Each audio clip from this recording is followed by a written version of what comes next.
Hello, everybody. We are just popping in live here. And before we get going and we wait for the magical world of the internet to connect everybody and tell us that we are doing this, I'm just going to share this on another one of my pages on the Facebook.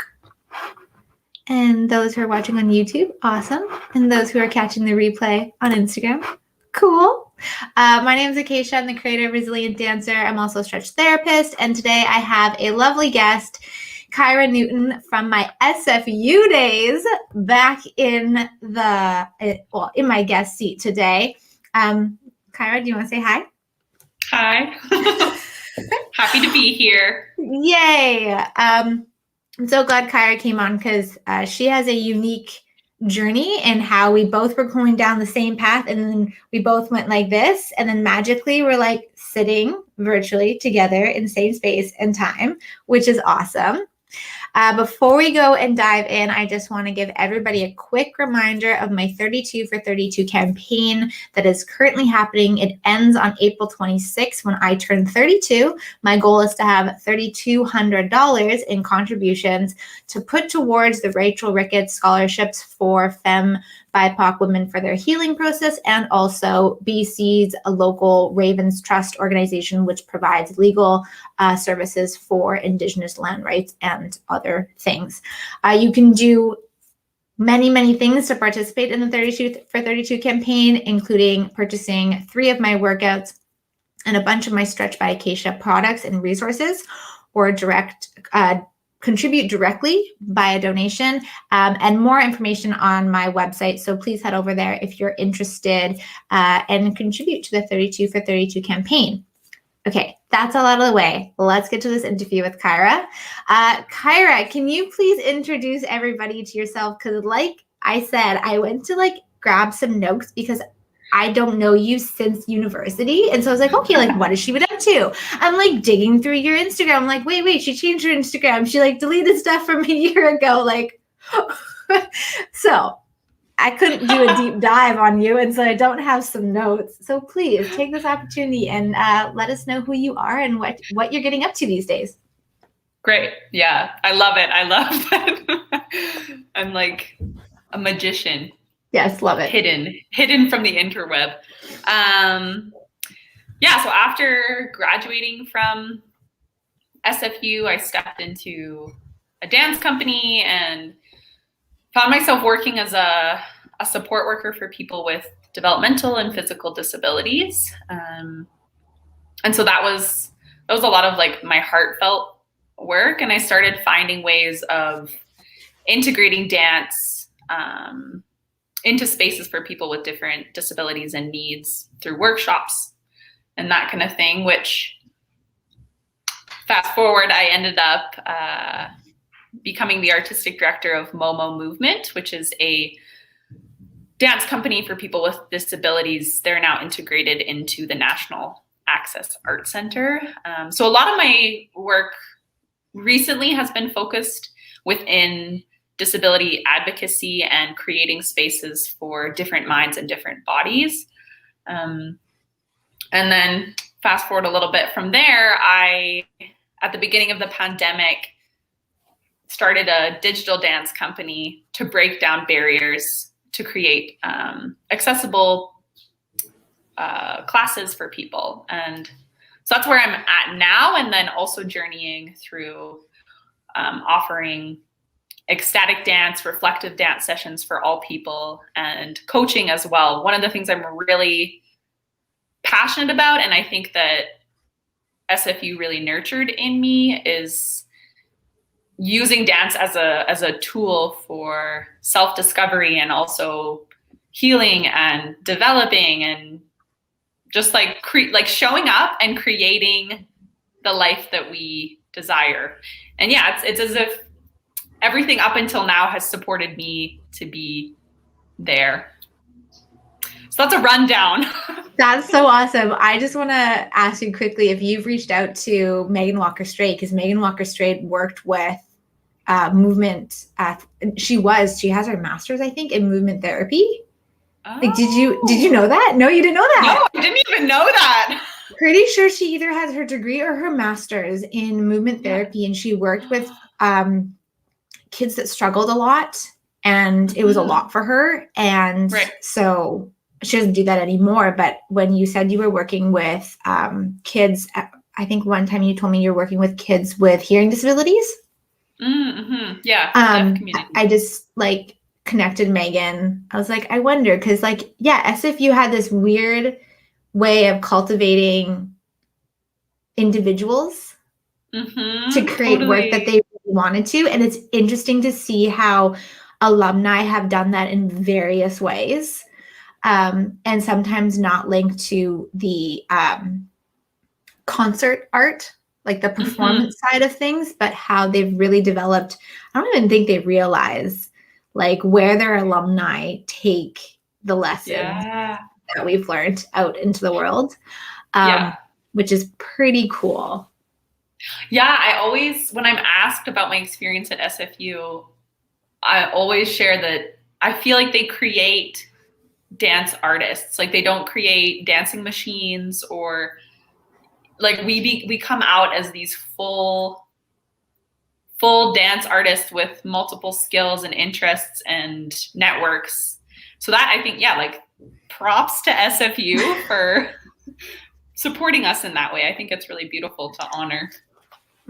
I noticed that in like my fourth year where I'm like, oh, I'm not a dance machine here. Like I'm being asked to like have an opinion. And then it's funny because they turn around and they like try and form your opinion for you. And then you're like, wait, you're telling me to have my own opinion. And now you want me to bow down to your opinion?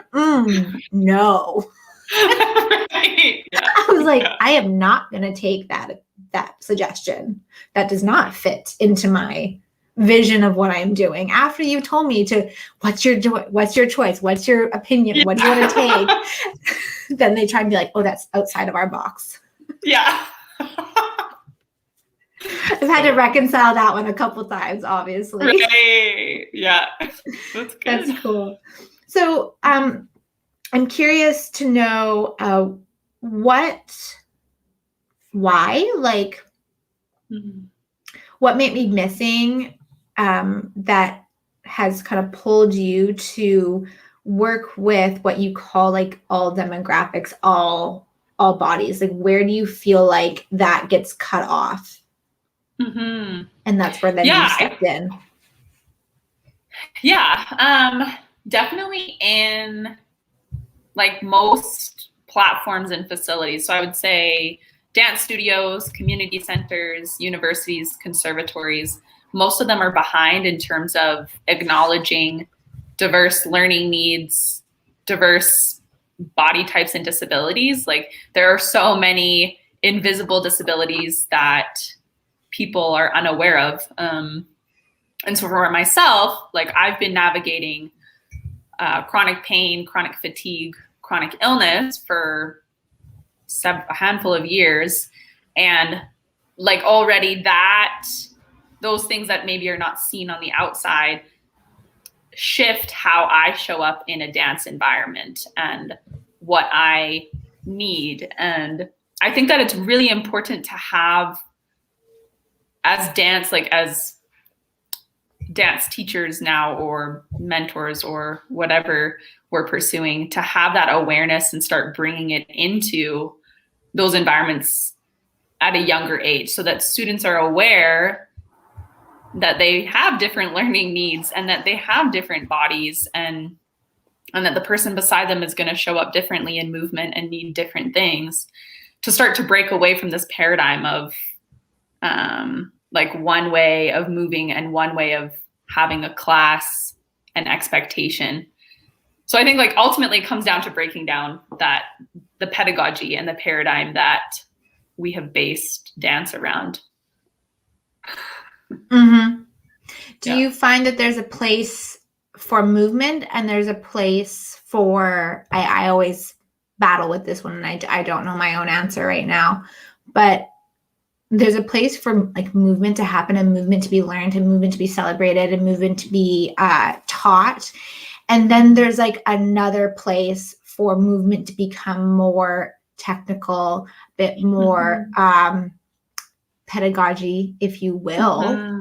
But that those are those are places, and oftentimes we just put the pedagogy ahead and only focus on this. Yeah. Where do you sit with that kind of not quite interlinking, yet don't want to be two separate islands either? Yeah, I think automatically I like start thinking about ballet and like the technique and form of that practice. And I think like there is a very beautiful side of like the technical ability required to participate in ballet and to execute it. And then there's also within my belief system, like there's concepts within ballet that can be translated and interpreted to be accessible to everyone. So like a plieing to bend. If you're someone with cerebral palsy, you can bend in your fingers and you're doing a plie. Like so I feel like there's a way where we can have this like very specific pointed forms of technique and those be accessible to everyone, like where they're at, whether that's mentally, emotionally, physically, as a way of giving everyone the opportunity to experience like technique and movement at its depth. Because like I often find that within like the disability dance world or even like community centers, it becomes like, we're just going to do creative movement and everyone's going to play with scarves. And we leave out this possibility for really designing programs and movement exercises that are very rich and at the same time accessible. So it's this like both and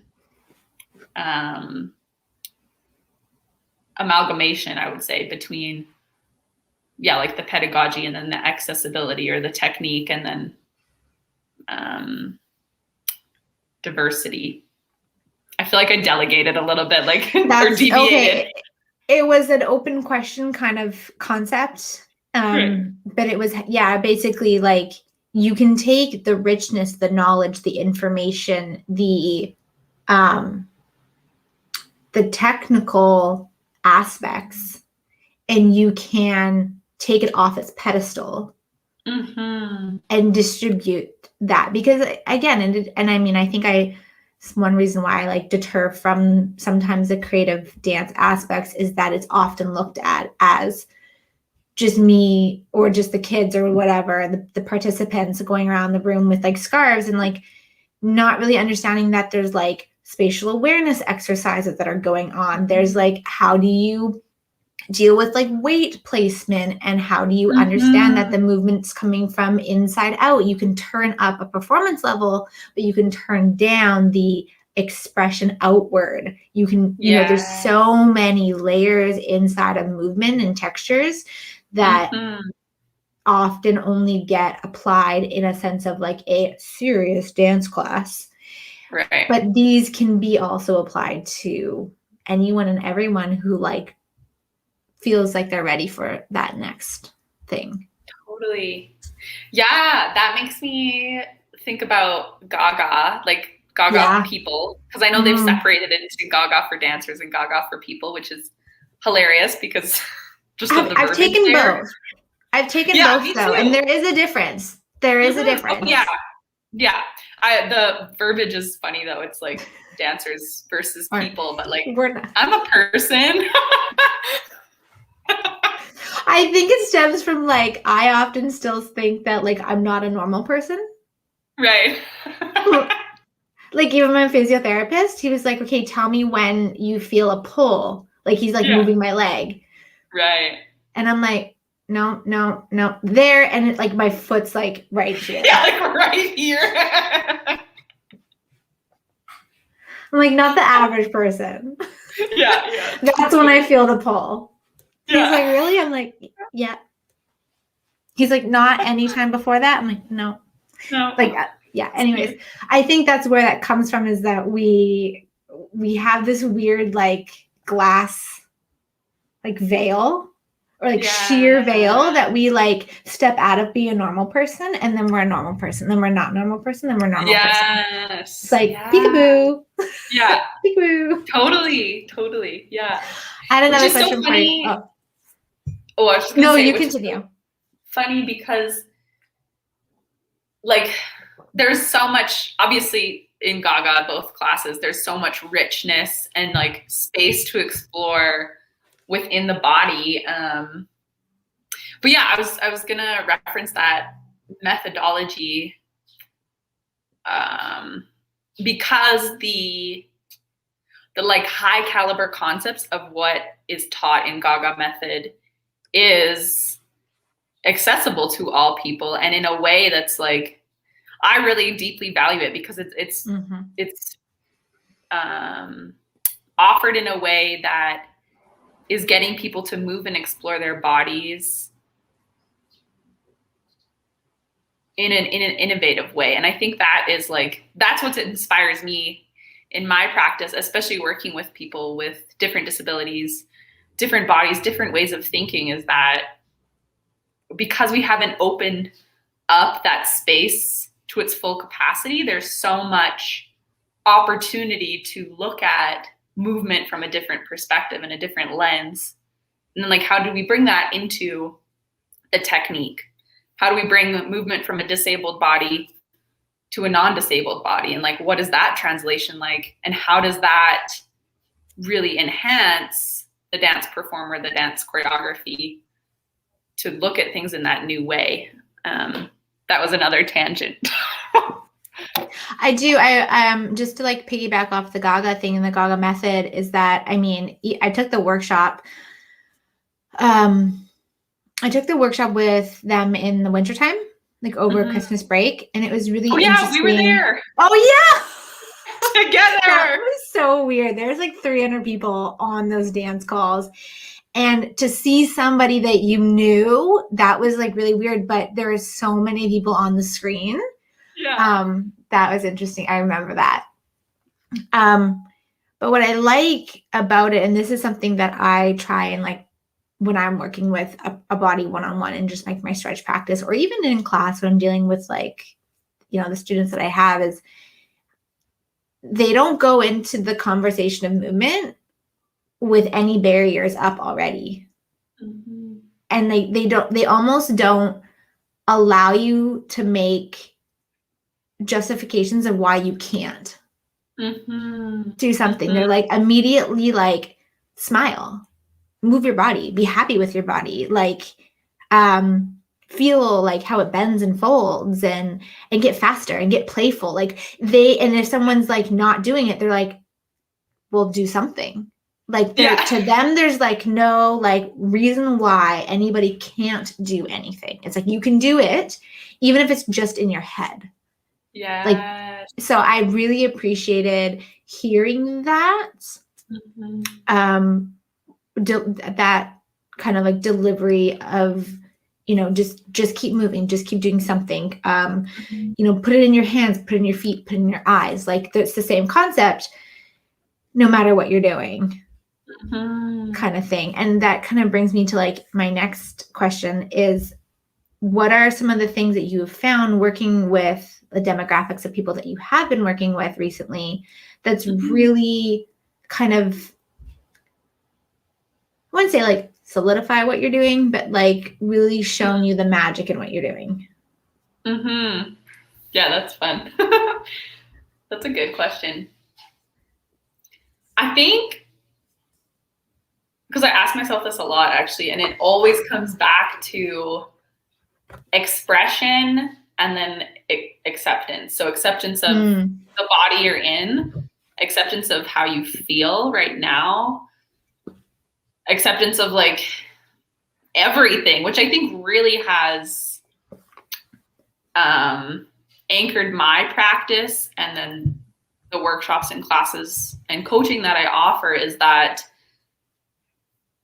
how can we be, as humans, expressing ourselves and accepting ourselves so much so that the external world, and obviously the external world is going to influence us, but having that anchor to be able to show up and like, this is what I feel in my body, and this is what's happening for me, and accepting that and holding space for that. And I think that's shown up in every single class and offering. It really just comes back to that, because at any level, like, we can express ourselves and in any state, you know? And then to facilitate that acceptance is that's my leadership lens. And then that's also my heart calling to bring that to people. Yeah.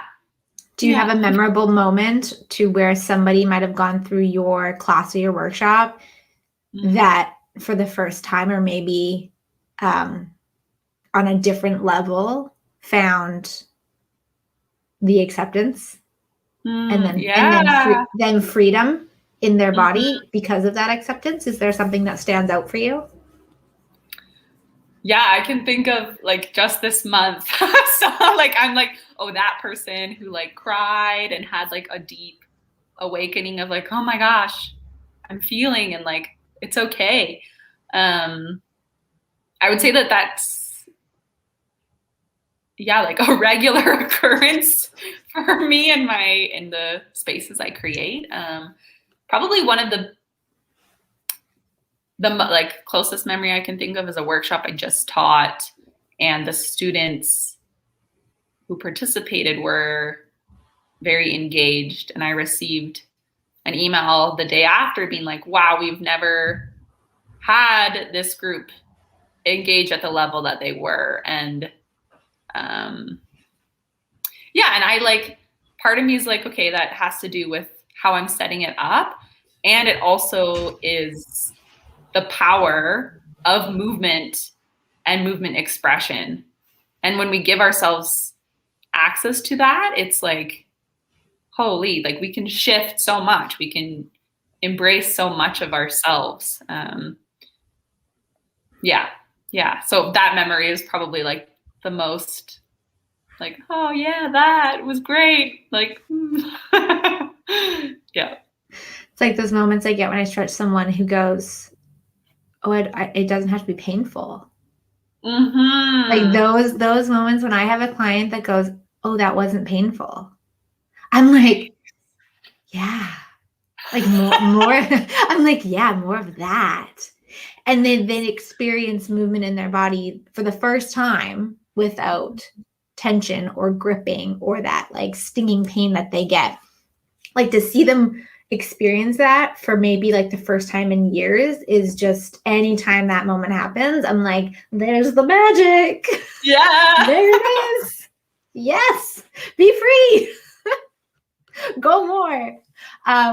Cool. I also had a question of, so you say demographics and you say like disabled bodies. Are you talking like you work with all spectrums of like different physical restrictions that people are working with, to even like mental restrictions, or I'm using the wrong verbiage, I feel like, but like, you know, there's the language of like neurotypical and atypical. Like, where do you find yourself going in more of these days? Yeah, in my work with Blissful Dance, which is the digital dance company I recently created, my workshops are with agencies. So deaf youth is one demographic, people with Down syndrome, people with autism, and then also the workshops that I open up are, like people with physical disabilities like cerebral palsy or fibromyalgia. And then I've worked with people with different intersecting disabilities. So they could have autism and schizophrenia and cerebral palsy. So yeah, definitely like all scales and body types and lived experiences. And it's interesting because it really truly does. It always comes back to like, okay, what is accessible to this person in the room in terms of their expression and what feels good in their body, and then honoring that and shaping the class around that. And I think that has been my biggest discovery and learning as a facilitator, like how to create those spaces and shift what I was taught or what I thought I knew about dance and teaching. What's the first thing that popped in my head was like, well, can you share a fail or like a blooper that you're just like, that totally fell, that did not go the way I planned it? You're like, yes. Yeah, that happens all the time, and I love it. Those are like my favorite moments, actually, because I learn in that moment, like, okay, like this doesn't land, and that's great. When I know something doesn't land, then I get to go like a deeper layer. Okay, does this land? No. Okay, does this land? Yes, great. So I would say there have been so many times where I'm in a class offering something, and like people are just like sitting, standing around. I'm like, oh, okay, great. We're going to just drop that. We're going to drop it. And it's great practice for the ego too, right? You know, we go in there with our lesson plans. We're like, I'm going to kill this class. It's going to be great. And then to really like drop the ego, that didn't work. Let's move on. Or like pulling from my magic imaginary hat here, we're going to try something that is aligned with the people in the room. Yeah, definitely. Yeah, to me, like a flop would be everyone's just like standing there, blank faced, twiddling their thumbs, like do. Yeah. I find that now where I don't quite know if what I'm teaching is flopping because I can't see people's facial expressions. So them standing looking is very similar to them standing and being disengaged at times. So I have to ask for like head nods, or like I determine if they're engaged by how much they're like I would say unnecessarily wiggling around. Right. Like how much are they fidgeting? Is like my gauge of like how engaged are they right now. If they're like looking out the window, like thinking about their lunch, I'm like, okay, I don't have your attention right now. That's like my gauge in whether or not I'm flopping at the moment.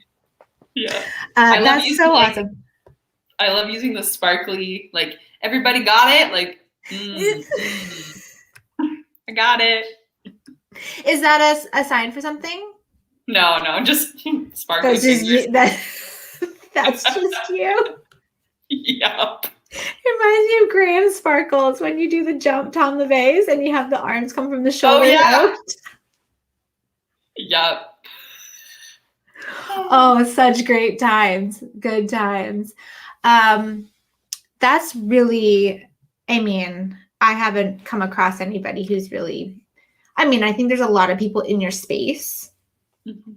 But there's your unique ability to bring it into workshop settings, I think is really, really interesting. And the fact that you work with such a spectrum is also really cool. I enjoy that. Yeah. Anything else that I feel like you want to like let the people know, bring to light something like just on the tip of your tongue? Share it. Take the floor away. I think like, yeah, I've been thinking about this a lot in terms of like, who are my people? Like, who are they? Who do I want to serve?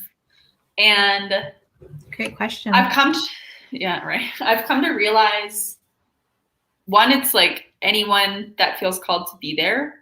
That's great. And then to unpack that a little bit further, I've realized that I'm like really open and inspired, encouraged to continue creating spaces for people who want to process. process emotions and process thoughts through movement. And because I've done that for myself, like especially through chronic pain and illness and just like the shit we go through as humans, being able to use movement as a tool for processing and healing is like, I don't know, it just feels like a holy bananas. Like, wow, dance is that potent to be able to transform us from showing up at class one way and leaving like totally transformed. So yeah, I think that's my like thing that I just keep wanting to share with people of like, you can dance even if you haven't done it. Like, it's moving your body to music, and it's a great tool for being a human and like supporting yourself to show up and like be. Yeah. Can you dive into a little bit of how that journey for you was? I like was gonna wrap it up, but I'm like, no, I got a question. Your journey on maybe personally your movement to heal what you're calling chronic, what you're associating for yourself. When did that start? How is it going? Like, just shed a little light on that side. Yeah, I would say it started subconsciously like 6 years ago, and then like, oh wow, this is actually like what I'm using this space for. Probably was in my full conscious mind like a year in, so like 5 years ago. And I really found that through practices like authentic movement and ecstatic dance, movement and breath work, and then also in my own space. So a lot of what I teach now is built from my practice of being like, okay, like what am I feeling in my body? And then what movement serves that? And what am I like, what are the feelings arising? What are the thoughts attached to that emotion? And where are they sitting in the body? And so it's interesting because when COVID happened, I went like full on with my movement practices and really putting my body first because I had more of that time and space. And I haven't been sick in a year. Like none of the COVID thing, like no colds, no. And I was getting bronchitis, sinus infections, UTIs, like other things, probably every 2 weeks, every 1 week, I would have like something that was like wiping me out. So yeah, I think like this like jazzes me up because I know firsthand the power of movement and being with self in a container that's very held.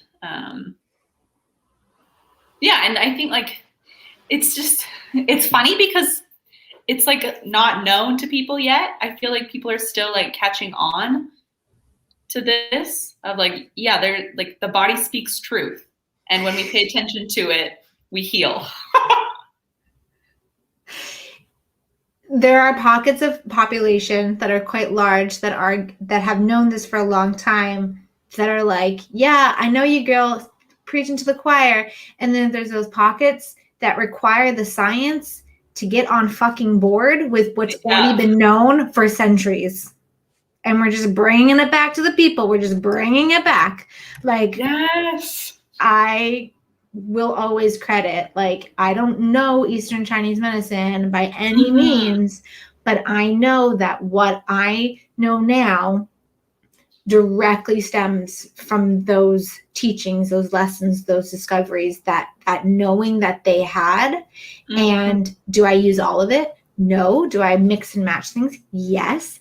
But the masses are getting on board as more mass people discover that, oh, this thing speaks to me very clearly. Yes. Yeah, like even going back into like pagan, so like my ancestors, with paganism, movement, ritual movement, and then like having herbalists and other like healers would be using movement as a tool. So yeah, it's like we know this, we've come from this, and yet why are we like talking heads? Most of the people are talking heads, so disconnected from everything else below. It doesn't need to be that way. No, and the fact that we can use our own self as a massive healing tool. Mm-hmm. Like just ourselves, our thoughts, our ability to let whatever come in and out, specifically the out. Yeah. We need to let it out, and not get trapped within the cells of us. That does massive healing. That like then the herbs come in and then the energy workers come in, but like it really the big shovel is us for unearthing things. And there's different ways to go about accessing that, and yours is through a certain I don't want to say modality, like just different methods that you've blended together for yourself to access that accessibility, if I will use the words twice in a sentence, which is cool. And but that's really really interesting to hear that like your practice really became because you were looking for your own answers to things that were affecting you, and that you've seen them work time and time and time again. And yeah, I do have hope for the world. Me too. Yeah. Eventually someone feels something and we go, oh, we need like a motion code. You need to stretch it out. You need to move the body, and you need to go in the forest and scream your lungs out. Yeah. And then it's like, and then the magic, I'm good again. I said to my mom the other day, and I shouldn't have said this to her. I should have just kept it in my head. But she goes, just to make you aware that you have glaucoma and some like retinal issues, like hereditary eye problems in the family. You should just make note of that in your records. And the first thing that came out of my mouth was, so I have some personal work to do then. Nice. And she just was like, that's not what I meant to say. I meant like, you know, like she was like, it's valid medical stuff. And the first thing that popped into my head was, well, then I have like to do some emotional code healing. I need to see where there's trapped emotions that might affect my eyes in the future. Cause like that shit is not coming into my world. And I know that she knows what I meant. I know she knows that. But it came out. I should have just said, thanks, Mom, for letting me know. In my head, note, emotional code work and body work around eyes. Like that should have just been in my head. So bless my mom for like giving me information for my future that could come up if I don't do my own work. Mm-hmm. Yeah. So I had that moment the other day where, yeah, read your audience, Keisha. I did not read my audience. Can't always. Very well. Gotta speak. Well, that's awesome. Where can we find you, connect with you, sign up for any of the things that you offer, get to know more about your workshops and what's happening next? Like, tell us where we can connect with you. So my new Instagram, which will have a website this month, is just under Herbal Dancer. So HERBAL Dancer. And then the accessible dance classes are through Blissful Dance. And then just finding me on Facebook, Kyra Newton is great as well. And I have weekly workshops every Wednesday. And then I run 3-day workshops, which are like an in-depth, a dive into different topics. So this month is moving beyond fear to embrace ease. That's on Facebook. On Facebook, search Kyra Newton on Facebook. Yeah. And Herbal Dancer, I have a page there. putting these in the comments. Hopefully they stick, because last time I did this did not stick in the comments, and I have to go back and do that. Or herbal dance. Perfect. Sorry about all that clicking sound in the background noise. Thanks so much for connecting with me. This was so wonderful. And I hope anybody who's watching this, let us know if you're watching on the YouTube, on the Facebook, on the Instagram. Send some love to Kyra by following her. She's got lots of great things. And if you know anybody who feels that they would benefit from this movement practice, because it's not just about an able body, it's about all bodies that she works with, feel free to tag them in something. Who knows? Someone just might need what Kyra's got to offer and support in. So thanks so much. Yeah, thank you. This was great. Awesome. Okay, everybody, we will see you later. Bye.